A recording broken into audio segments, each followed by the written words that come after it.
Buongiorno. Mantenere Maccelli. Buongiorno. Can you explain what that means? Just maintaining or keeping Maccelli. They're keeping Maccelli. There we knew it is. this was going to happen. There we knew it it was is. going to happen, but it's official. It's a great day. It's a great day. Thank you all so much for tuning in to the PHNX Coyotes Podcast.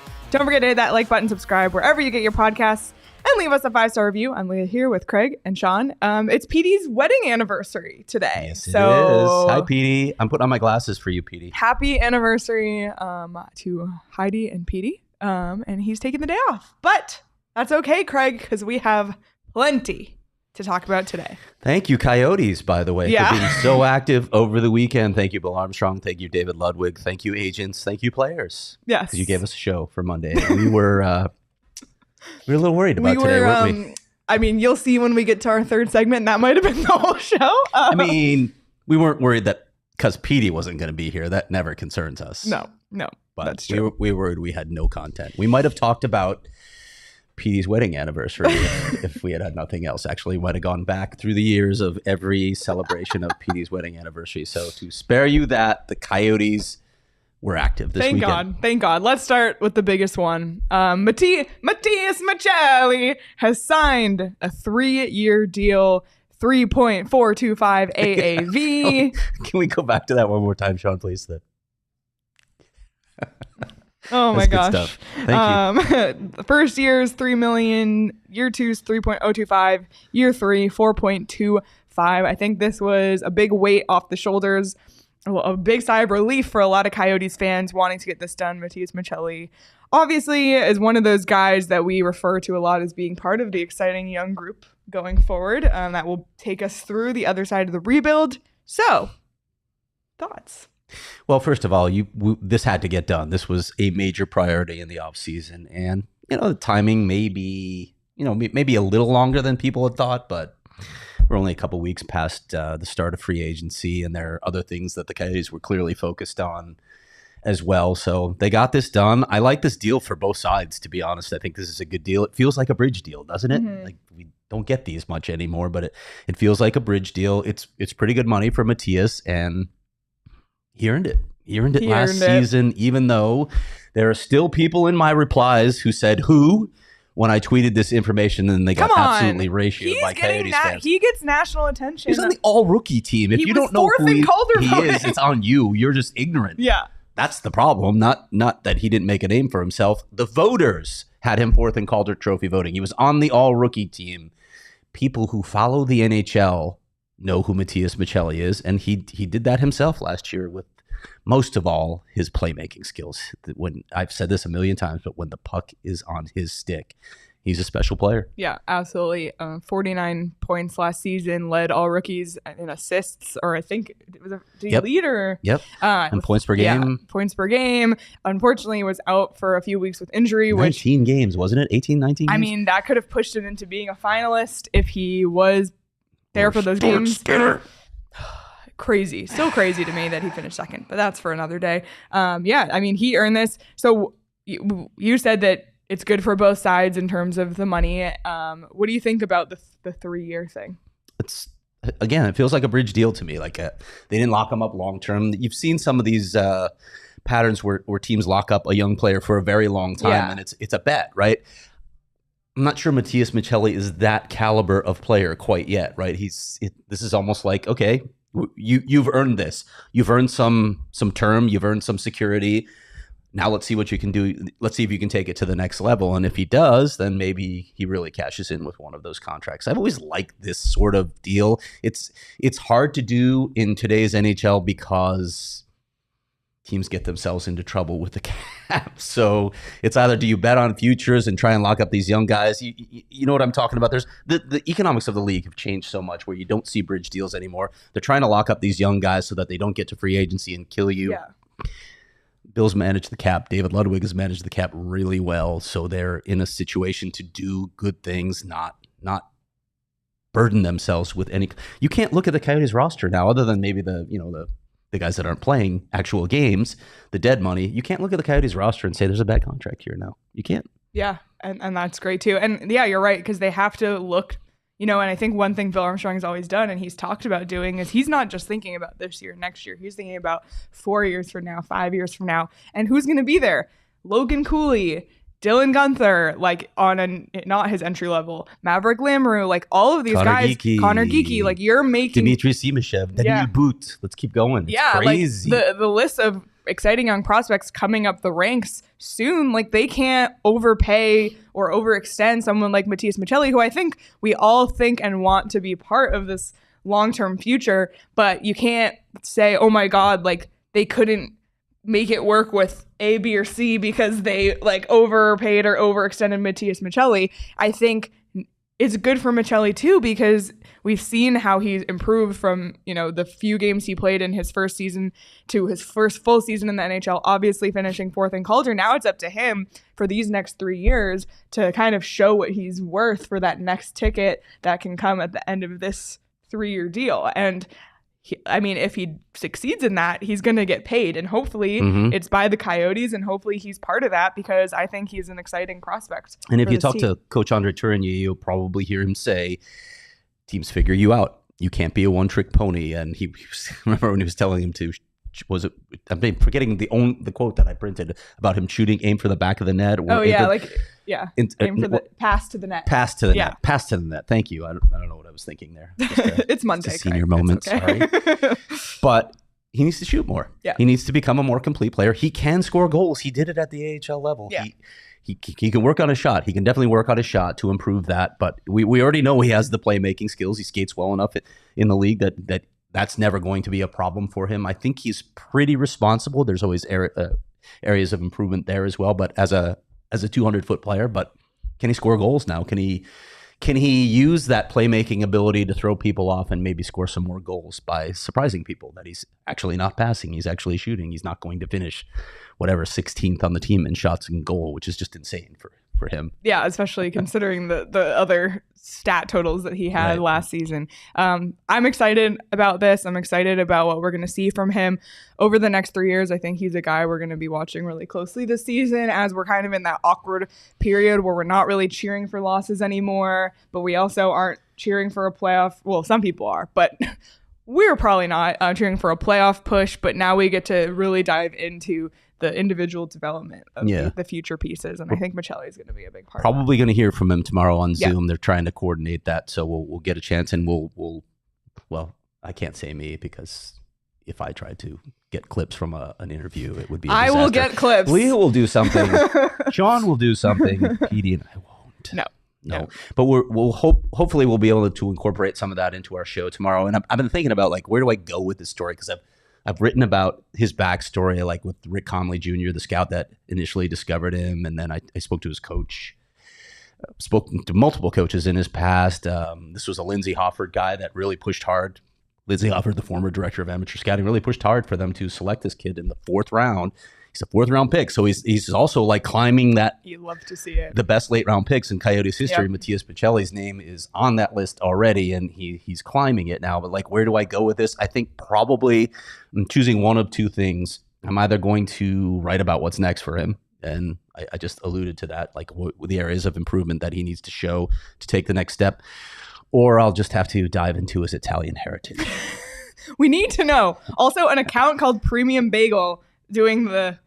Premium Bagel? We need an explanation for that handle, please. Yes. Premium Bagel. Are you a bagel company? Let us know. Or are you just a bagel lover? a lover of premium bagels? We need to know. We do need to know. But yeah, I think we can all breathe a sigh of relief that this got done, because this was one that I think a lot of people were counting down. Hello, like, what's going on? So it's finally done, and we can move forward from that. And as Craig mentioned, we'll hear from Matias hopefully tomorrow. And of course, we will share the best quotes from Matias from that. All right, moving on to another guy who got a deal done, and it's one we've also been talking about needing a deal perhaps, and it's Ivan Prosvetov, who signed a 1-year deal, which we'll get to in a second. $775K in the NHL, $225 in the minors, and a guaranteed $300K for the goaltender. This one I think was kind of interesting for a lot of people, and for me. Yeah, go ahead, run with it. Yeah. Why did he sign just I don't know a they had a one-year choice, deal. to be honest. Yeah. He's an RFA. He's going to be an RFA after this contract too, because he hasn't accrued any NHL time toward becoming a UFA. He's only 24 years old, and as we know with goaltenders, often the light bulb doesn't go on until later, 26, maybe even 28. So there's a lot to work with there, right? With Ivan Prosvetov, we've seen flashes of what he might be able to become. They need to see consistency from him. They need to iron out some of the issues with his technique still. There's still refinement coming there. But mostly they need to see more consistency from Ivan Prosvetov. And I hesitate to even say they're a little frustrated. I don't think he's progressed as well as they would have hoped at this point in his career. But again, you go back to that truth about goaltenders. You just don't know when might the light bulb go on. Will it go on? I don't know with Ivan Prosvetov. But at age 24, we're not talking about a forward here where he hasn't figured it out yet. And you're probably like, it's time to move on, because forwards are usually ready sooner. Goalies take, I think, even longer than defensemen to develop in this league. So he gets a 1-year deal. Again, he's still under team control after this season. So if he can take another step, maybe they feel like, he can eventually graduate to become a backup goaltender. On the flip side, you look at the situation with their other two goalies. Karel Vejmelka's under contract for 2 more years. Connor Ingram's now under contract for 3 years. So you have security at the NHL level for at least the next 2 seasons. You could say, we're going to give you 2 more years. We're going to overbake you in the AHL unless you take a quantum leap and make one of our other goaltenders expendable, which of course is an ideal situation that we've heard people talk about. If you have multiple, like Mike McKenna in that story that I wrote, if you have multiple prospects that are NHL quality goaltenders, that's a good thing, because then you can use one as an asset to trade. And AZ Sports Guy says in the chat, really hope he fights for the backup job in AZ. He won't get it, but if the team has Veggie on the block because he's fighting for the spot, that's a win. Yeah. And that's one of those possibilities, right? And you just signed Connor Ingram for 3 years. Listen, after next season, Karel Vejmelka is probably going to want to open contract extension talks. So if those extension talks, if he puts up a really good season, then they feel comfortable extending him, fine. But if extension talks go sideways on money, now you've got Connor Ingram, and if Ivan Prosvetov takes a step forward, you might have another way of bridging the gap to the point where all these sudden flood of prospects are ready to make the leap. And there's a few things that are different this year than last year. The fact that the Coyotes picked 3 goalies in the draft, and not that they're anywhere near ready. And then brought in Matt Vialta too. Yeah, but you have to be thinking, if you're a goalie prospect in this organization, that you're thinking, oh, like shit, if it's not, if it's not me, there's people next in line. And like you said, Vialta is coming in. And when we spoke with Tucson Roadrunners head coach Steve Potvin last Wednesday, he talked about that as well. On his anniversary trip. Yeah, I still can't get over that. You see, Petey? Some people work on their anniversaries, just saying. Wow. Go ahead. Yeah. But and hopefully it pushes him, and he had some good games when he was here at the end of last season. Like, I think he's someone who has the potential, but just like Matias Maccelli had his breakout season last year, maybe Ivan Prosvetov can have his breakout season this year. We will see, and we'll follow along his progress. Yeah, and some things to look at with that too, like part of it's the team in front of you, and as we talked to Steve Potvin, you look at the blue line that could be down there. It's going to be a better blue line in Tucson. They're probably going to defend better than they did.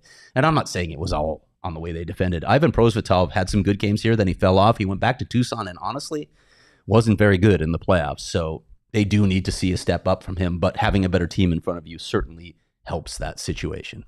Absolutely. So Mike had asked what was the money. It was $775 in the NHL and $225 in the minors. So, the league minimum. Yep.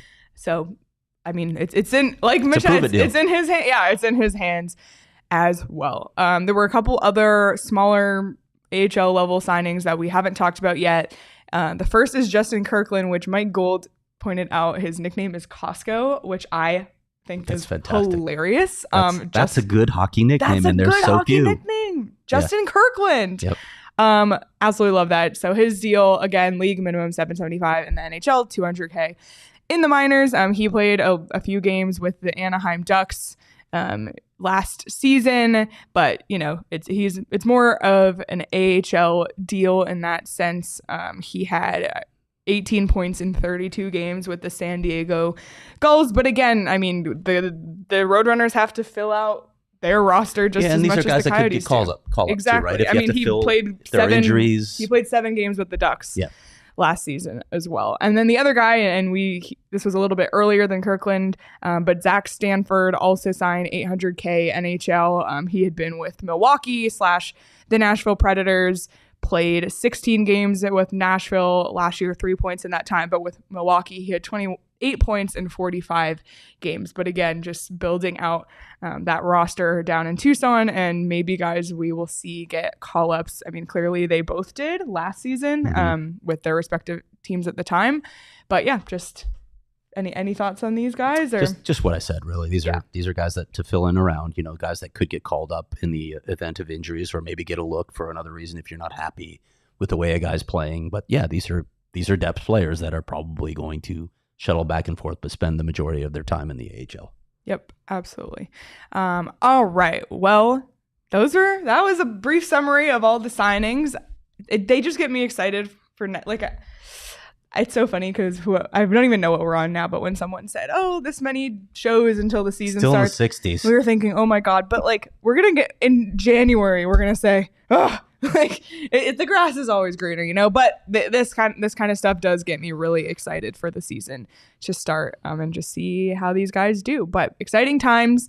Hockey is not back; it's nowhere near back. But baseball is in full swing, and you can bet on it on BetMGM and play the swing for the fences game. Speaking of baseball, it's a free game you can play every single day on BetMGM. You log in, you click on the little game, and you pick one of 4 strike zones, and you can either get a single, double, triple, or home run, or pop out and receive the prize associated with that type of hit.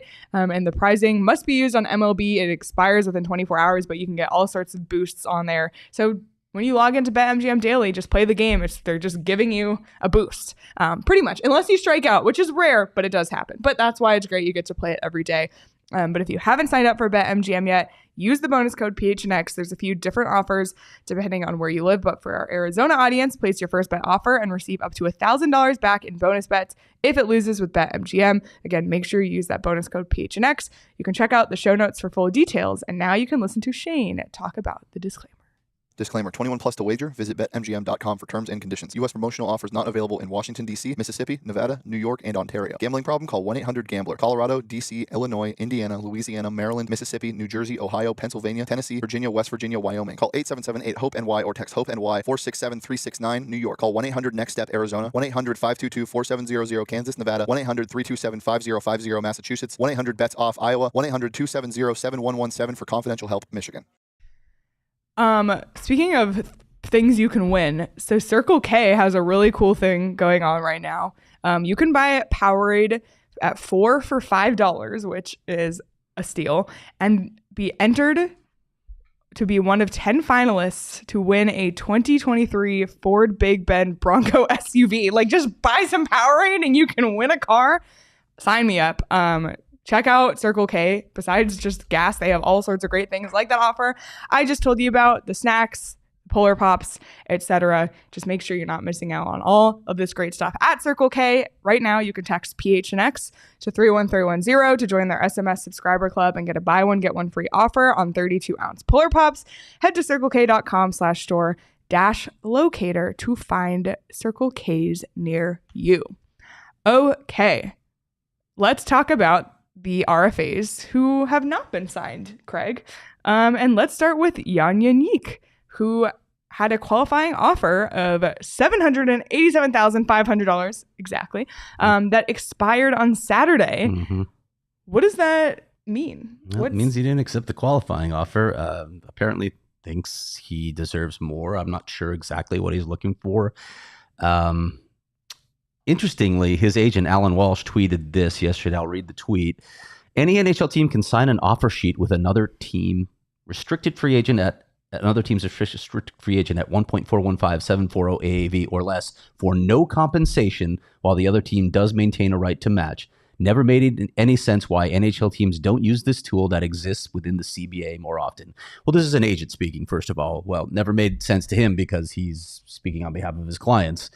There are reasons that GMs don't use offer sheets very often because pisses off other GMs, and you develop a bad reputation. And you want to have good business relations. You don't want to have a lot of guys that aren't willing to deal with you or guys talking about you. That matters. It does matter in this industry. I was a little surprised, and I didn't think initially that this was about Jeník, but when you look through Alan Walsh's list of clients, the only restricted free agent he has right now is Jeník. So I can't say definitively that Alan Walsh is talking about Jeník here, but I am, if he is, I don't get this one, Alan. I'll be honest, because I'm not sure what sort of leverage Jeník has right now. I'm not sure really what he's proven down at the AHL level to deserve something more. He's gotten a couple looks at the NHL level, but after some initial excitement about him, it feels like it's been tempered a little bit. I feel he's also had some injury issues. He has some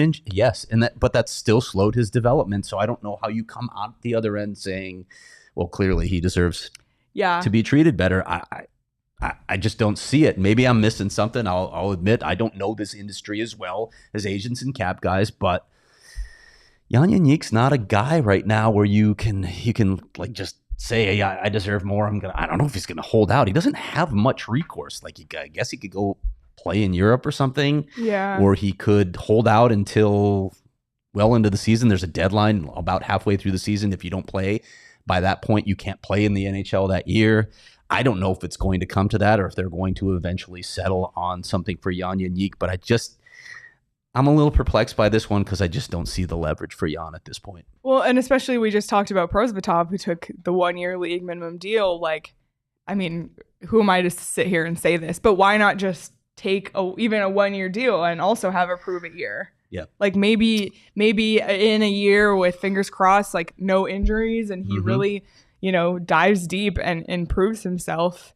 I mean, then you can earn yourself maybe a better deal, and maybe it's not with the Coyotes but with someone else, or it is with the Coyotes and they like what they see and he has a breakout year. This one just confuses me a little bit, like you said, because it's not like he's a guy like Maccelli where you're like, oh, this had to get done, and oh, he's holding out maybe because he thinks he deserves more. Right. He hasn't broken out. Yeah. It's interesting. In some ways, he's Bill Armstrong's type of player, right? He's a sandpaper guy. He's not afraid to engage. He goes to the hard areas. He has some skills, so you could see this developing where he becomes a useful player. A lot of agents have been critical of the Coyotes and what's happening here, but I don't know that any have been as vocally as publicly critical as Alan Walsh. Oh, Alan Walsh being outspoken on Twitter? Yeah, Alan Walsh is outspoken on Twitter, period. Is he going to tweet a meme of a sword going through Jeník's back? So dynamics and relationships factor into all this as well. So I don't really have a clear picture of where this is going at this point. But like I said, Jan doesn't have a lot of options at his disposal. If he wants to play in North America, you got to sign this deal because unless they can work out a trade, if they feel like they can get anything for Jeník at this point, I'm not sure they can. And I don't see anyone offer sheeting Jeník. And again, I'm not saying that this is who Alan was talking about. I don't want to make that. I don't know that. But it is interesting that he tweeted on that day, Jan's qualifying offer just expired, and he is Alan Walsh's only RFA at this point. Dustin, Jan Yanope. That made me giggle. And also Nick, happy birthday to the GOAT, Louis Eriksson. Oh, King. Legend. King Louis. All right. Well, we'll follow. So before we move on from him, so what's next? Can he still can they still offer him? Sure. Yeah, what would they offer him? I don't know. That $787 isn't league minimum. $775. It's like a $12,000 difference. It is, and I don't get the sense that there's been much progress. So I don't know right now. I don't know what to say. Where like I said, I don't know where this is going. But yeah, they can still work out a deal. Jeník can come back on a contract that the Coyotes are comfortable with, or he can hold out.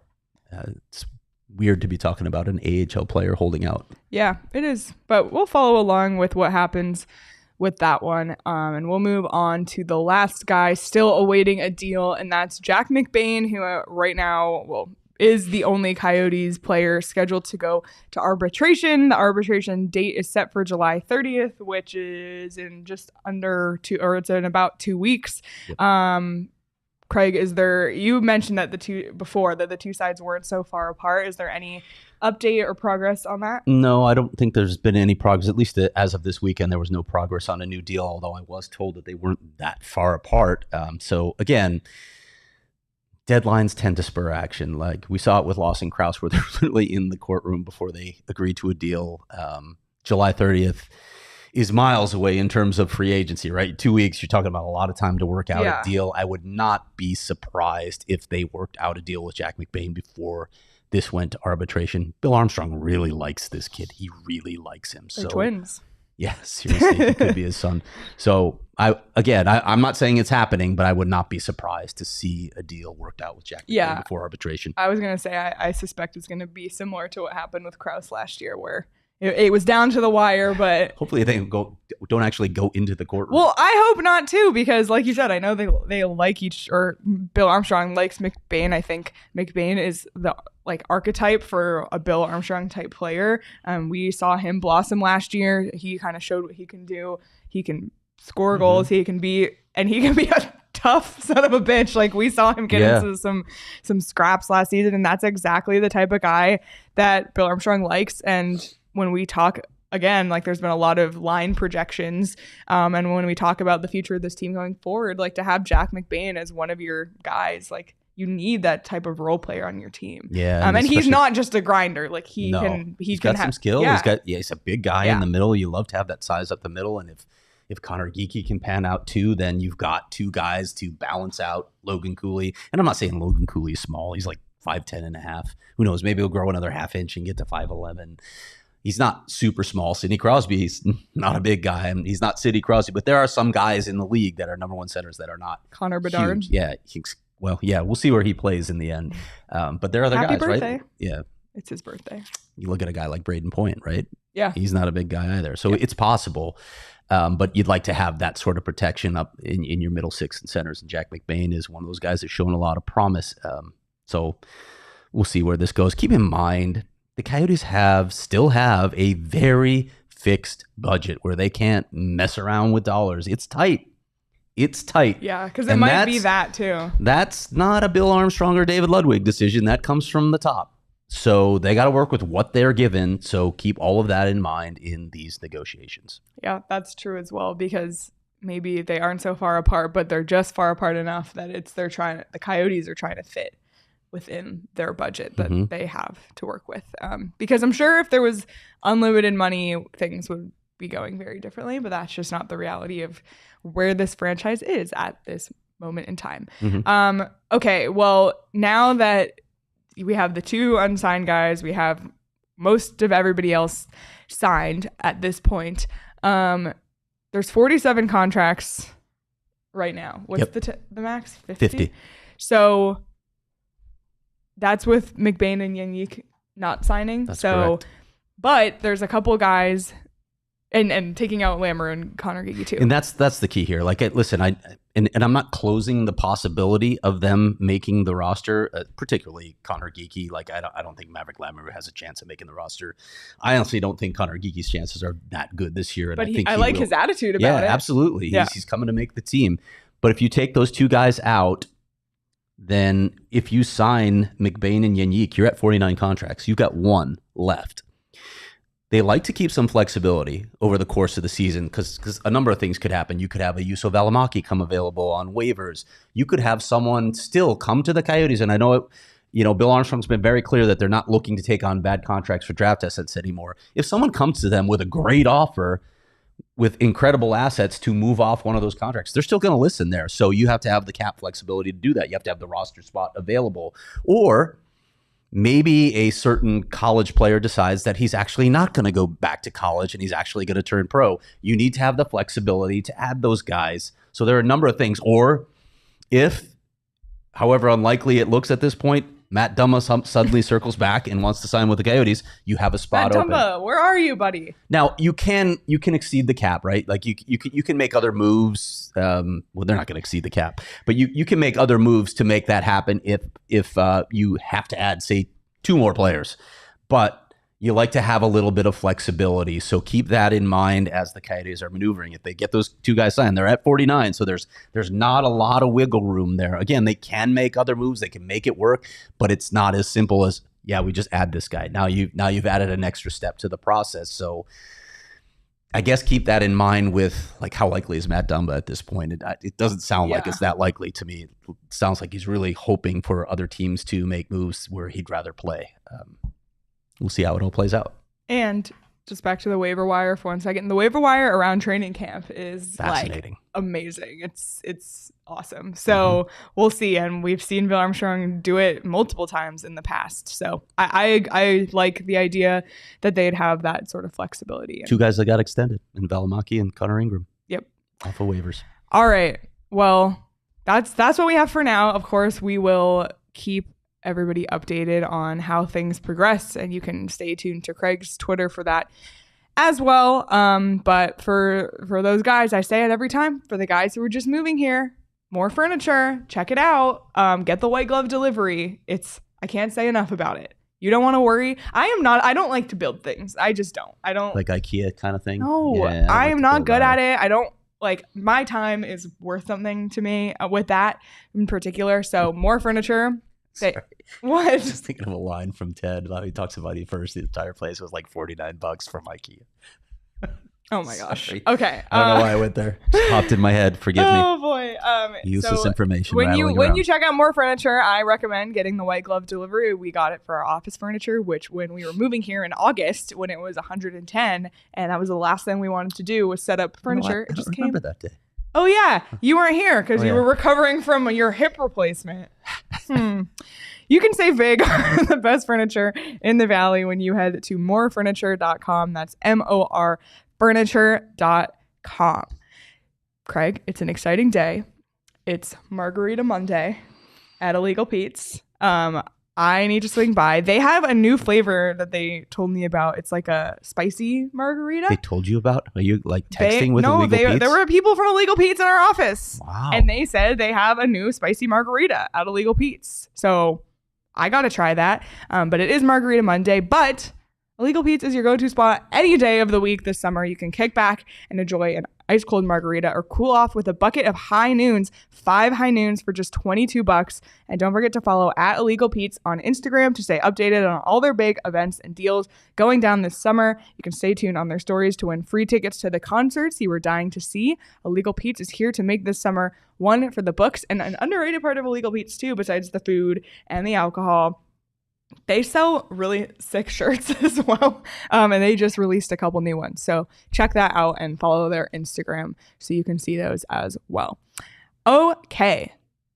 Craig, this is what our show would have been if the Coyotes did nothing over the weekend. Seriously. So why don't you tell everyone what you did this weekend? I went and saw Mission Impossible, Dead Reckoning. I'm an MI fan anyway. Whatever you think of Tom Cruise, away from the movie theater, away from the big screen, the dude makes great films. And this may be the best MI of them all. It was terrific. And I go in with a really critical eye. And Tara was telling me, I heard some people said that the script was kind of thin. It wasn't. It was a really cool concept. The stunts were unbelievable. It was a great movie. There was humor in it. It almost felt like, and you know this is not true, but on screen, Ethan felt humble. Tom Cruise felt humble, which was weird. But it was funny. It was a good movie. It was a I don't think I've seen a single Mission Impossible. Really? Which is crazy. I have not either. This was a terrific action movie. I mean, I respect it. Tom Cruise doing his own stunts. That man is crazy. Yes. That man, I don't know how he's starting to doing them too. I might need to join Scientology if you can play with life like that. And right? Like jump off a cliff on a motorcycle and then... I saw a video, I think it might have been on TikTok not too long ago, about one of the stunts he did where like some of the production crew just didn't know what was going on and thought, like, they radioed over the thing like, we just lost Tom. They thought he was dead. Like they thought he died doing one of the stunts. Because that man, he's committed. I respect that. He's committed. You know what else he's committed to? He's committed to the big screen. Like there's this little segment ahead of the movie where he's talking about how this movie was made for the big screen. Please come and see these shows where they were meant to be viewed on the big screen. Top Gun Maverick in theaters, that was a movie experience. I agree. Like however big the home theater gets, there's something about the movie theater experience that you cannot match at home. You can't match it. So I agree with him. And if anybody's going to save the big screen, it's freaking Tom Cruise because he makes really good It's Tom damn Cruise movies. and the Church of Scientology. Seriously, oh, God. So, Craig, you wanted to talk about the best chase scenes. I do. In Like movie history. Because this could be an amazing summer, by the way, for movies, though, because we know what's coming. Oh my next God. weekend. By the way, Barbenheimer. Barbenheimer. Yeah, we already have advanced tickets to Barbie and Oppenheimer. We've already bought them. We're going to see both movies. Which are you going on the same day or No, different days? separate days, back-to-back days. Barbie first, and then Oppenheimer. My kids I are am like all about I'm Barbie. a proud AMC Stubs member, so I get 3 free movies a week. So Hell yeah. I'm gonna be watching. Yeah, Wow. first off, if you go see movies more than like once a month, you should be a Stubs member. It's $20 a month, no free ads, but free ad for AMC. $20 a month, you get 3 free movies a week and free upgrades on popcorn and drinks. My So, only thing is Tickets are $13. we go to a theater that somehow people just don't know about enough. Can I interest you I'm not in gonna mention the name of that nearby AMC? There's literally an AMC. We can walk there right now. Bet but no one is it knows. crowded? Is it like wall-to-wall people in no. shows like this? No. I It's mean, not. Friday, Saturday, you might it will get Yeah. a little busy, but like we would go to movies like right after work on Fridays, and there'd be 3 other people in the theater. That's Like, it was- crazy. yeah, And I like that, actually. I do And too. And I gotta have, honestly, I gotta have the full recline. It's got to be the that kind of pandemic did a seat. lot of bad things, but making people less likely to go out in public is the best thing that happened. Like, there's just way less people around, and I love it. I'm really excited Yeah. for both of those movies. I can't wait. Like, I'm not going this weekend because I'm going out of town this weekend, but it's on my list for sure. Anyway, yes. So there are a couple scenes that you've seen them before in other movies, right? These are themes that you've seen. There's a chase scene and there's a train scene, top of the train scene. They get creative. They put new spins on both of those, and the chase scene definitely has new spins on it. It's one of the better chase scenes that I have seen, and you both know that I have seen a lot of movies because I've been around for a while. So I wanted to talk, and you guys might even I made a list. just you have a list. Yeah, Like, you said you Sean's like I just really have- come up with one, and he came up with a really good I have one. By the way, I have my one. you that's texted really us good. yesterday, and Okay. I don't- spent like 30 minutes thinking about it. I don't last watch night. movies, so I don't watch a ton of movies, but I have a list. Go ahead. You start with your list. Okay, so Ooh, I this, have another one. I just thought of so this something. is chase throw it out next. scenes in general. Most of them are driving chase scenes, but they're not. That's kind of what I'm There's a talking couple about. on foot ones that are out there, but Baby Driver with the opening scene of the movie where they're escaping the. Sorry, you want to just jump in right Is now? that yours? Yeah, Yeah, which is- that's. I mean, the scene in that movie where they go under the pass, under the bridge, and he hits the emergency brake, swaps the cars, Oh, and yeah. they come out of the under the bridge, and they've lost the car, is amazing. And like Craig said before the show, the whole movie is filmed around the score, like it's all sunk up to the score. Yep. It's Yeah. amazing. Yeah. It's amazing. And I said to Craig, I wish Kevin Spacey was in the movie. It's a lot harder to watch now. But still, it is. I think it's one of my favorite movies of all time. And that scene is one of my favorite. Like that scene made me fall in love with the movie off the rip. Yeah, so good. So that's my number one.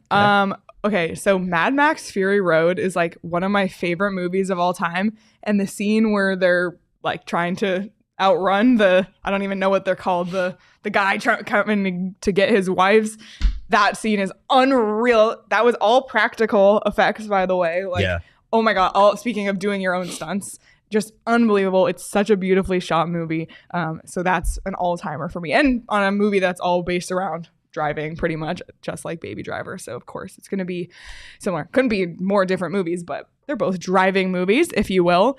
And then you might be surprised by this one because it goes a little bit before my time, but Indiana Jones, Raiders of the Lost Ark, with the truck scene where they're chasing down the truck. That one is a really good one. And then I also like had a couple. There's the chase in Casino Royale, and that one's on foot. And then there's a chase in Skyfall where they're literally like riding motorcycles on the roofs of buildings. So that one's pretty. One thing Those are about really James, good choices, actually. one thing about James Bond is there's always a good chase scene. Yeah.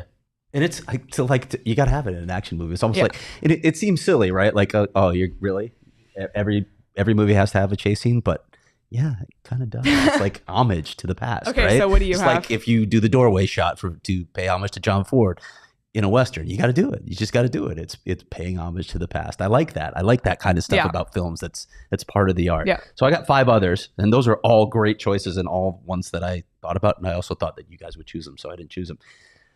Baby Driver's phenomenal choice. Though, I don't think anyone's going to have the other ones that I've come up with since we. So I mentioned Am I Dead Reckoning already. Terminator 2, Judgment Day. What? I didn't think anyone. Brady just took mine. I'm literally watching the Bourne Identity Paris chase scene right now. That was my big one. That's a good one too. Yeah. Terminator 2, Judgment Day has a phenomenal chase scene in it, obviously with the liquid metal dude. I don't know if you guys have seen Ronin. Dan just said Ronin. There's an incredible chase scene in that movie, and it is I don't even know what freaking tense and so long. You're just like, you want off. You're exhausted by the end of that one. The Blues Brothers. It's Chicago, first of all, so I get to see so much Chicago scenery. It's the same. It's one of the reasons I love The Bear as well. But so much Chicago scenery. The Blues Brothers. I can't even remember the total car count that they wrecked. Like, there's that huge pileup of police cars at one point under the L tracks. It's insane, but that's a great chase scene. And then going way back to, in my opinion, and I'm gonna have some film person tell me, no, there was a film even earlier. But like, you want to talk about the seminal chase scene? Watch The French Connection. William Friedkin. Phenomenal chase scene. All right, I haven't seen any of those. I've seen the Blues Brothers, but it's been like 20 years. Understandable. Sean? Okay. So yeah, the Bourne movies. Oh boy. I've literally been watching the Bourne Identity Paris chase scene for the last 6 minutes. But there's also, right. I forget which Bourne movie, but there's another Bourne movie. These movies have been out for like over a decade. So spoiler alert, but Jason Bourne's girlfriend is driving the truck and she gets like shot in the back of the head and they like go off into the water and it's crazy. That scene is awesome. Like those movies are one of my favorite movie series ever. So there's that. We already talked about Baby Driver. And then the first, honestly, both of them have a pretty good chase scene, but the first Black Panther movie. When like they're going and she throws like the steak in the car or whatever and it flips it up, like that is awesome because the music that they're playing during it, I love the soundtrack from that movie. So it's a little more recent. The second one had a pretty good one too, if I remember. Yeah, it did when they got to the bridge. Eventually. Yeah, exactly. So those two movies have some pretty solid ones, but the Bourne movies, Brady, those are my movies. All right. Dan said Italian Job as well. Yeah, that's true. Italian Job, yeah. Joel said Original Gone in 60 Seconds. Graham said Pee Wee Herman bike chase scene at the studio lot.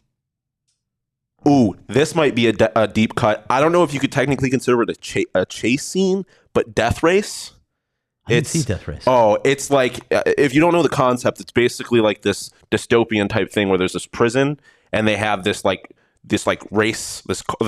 car race where like the prisoners build their own cars basically. Yep. And it's basically like survive and you get to leave prison. It's like a race. It's a race, but it's to the death. So it's all about So it's a crazy movie. I saw it when I was way too young to see it in like middle school or something. But it's a crazy movie, and basically the whole thing is kind of chase scenes. So I played a video game called Death Race 2000 when I was a kid, and literally what you tried to do is run over people, pedestrians. That was the game. This makes me want to watch more action movies this summer. I don't know if you consider these. That's how Leah got there. You get to run over people. Oh, wow. Now I want to watch this. I don't know if you can consider these chase scenes either, but I saw a clip earlier of the third Cars where Cruz, his like trainer, gets like pushed up against the wall and she hones in, like, I forget the word I'm looking for, but like Doc, when he was racing, like goes up against the wall and flips off the wall and flips over the guy that's trying to mess him up, and she does the same thing and it like flashes back. And that was I watched it this morning and I got fired up. I love the Cars movies. Oh my gosh. All right, awesome. Keep letting us know your favorite chase scenes in the chat. I have a new list of movies that I need to watch this summer, and nothing better than watching a movie in the summer than drinking an ice cold Four Peaks beer. It has been hot. We all know it's been hot, and a nice beer. Just it really, when you're thirsty, like a beer is just so good. Not gonna lie, I had them last night. We went out for Sean's birthday on Saturday night. I had a wow. So Damon had 2 wows. I must have missed the text message. It was in Slack. I tagged the entire channel in Slack. Yeah. It was past 11 p.m., but it was there. So I was like, I was in deep REMs at that point. Yeah, but check out Four Peaks wherever you buy your beer. You can also buy Four Peaks at their 8th Street Pub, which has amazing food as well. And Four Peaks for Teachers is back this summer. So Teacher Tuesdays, you can go all throughout this month and bring a valid teacher ID every Tuesday and receive $4 pints of Kitlifter, Wow, Hazy, and Hobnot. Check out at Four Peaks Brew or at Four Peaks Pub to keep up with the latest at Arizona's hometown brewery. Must be 21 or older to drink. Please drink responsibly. Okay.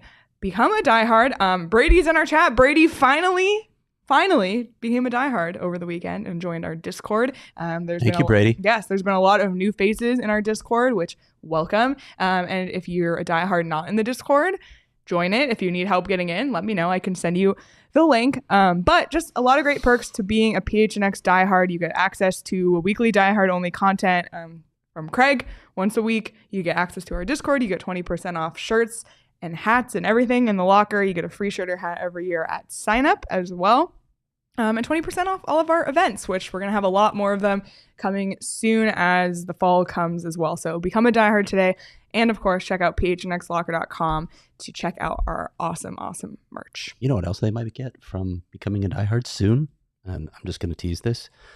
You might get some new PD content this season. Yeah. That's only for diehards. Yeah, PD has a lot of... He has ideas. He always has ideas, but now we're honing in on them. And yeah, the diehards will benefit. So lots of great reasons to become a diehard. Craig, do you have anything else before we get out of here? No, I don't know what my diehard story is. A couple possibilities, so I don't want to tease that yet. But I do want to let people know. I know we got away from the mailbag in June because there was a lot going on. And you were in Europe for 3 weeks? That's the reason. But I will have a mailbag next week, just so you know, and I'll put out a call for questions soon. That's it. Okay. You're probably going to get 200 because you didn't do one last month.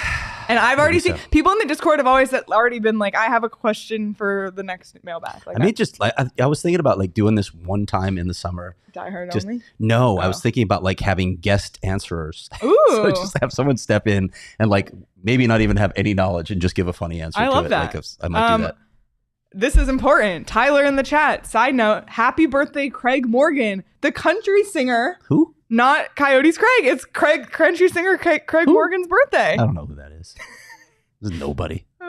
Not the country singer, Craig Morgan. Happy birthday, Craig Morgan. Not this one. All right. Well, that's it from us today. We have a really fun show tomorrow, and it's going to be especially fun for one Steve Peters because Nick Bukestad is joining our show tomorrow live at 11 a.m. on the PHNX Sports YouTube channel. So you're not going to want to miss that. I'm sure PD has some fun stuff planned for that show. But we'll talk with Bugie and talk about all sorts of stuff as well. And we're here Monday through Friday at 11 a.m. We have Troy Stetcher later in the week. Patrick Brown's going to join us in studio. So the fun never stops here on PHNX Sports. So be sure to subscribe to the YouTube channel. And you can follow us on Twitter. You can wish PD a happy anniversary at SPeters Hockey. You can wish Sean a happy belated birthday at Sean_DePaz. You can wish Craig S. Morgan not a happy birthday at Craig S. Morgan. And you can, I don't know. Sad. Like my tweets birthday. At Leah Merrill. And of course, follow the show at PHNX_Coyotes. Enjoy the rest of your Monday, everybody. And we will see you all tomorrow.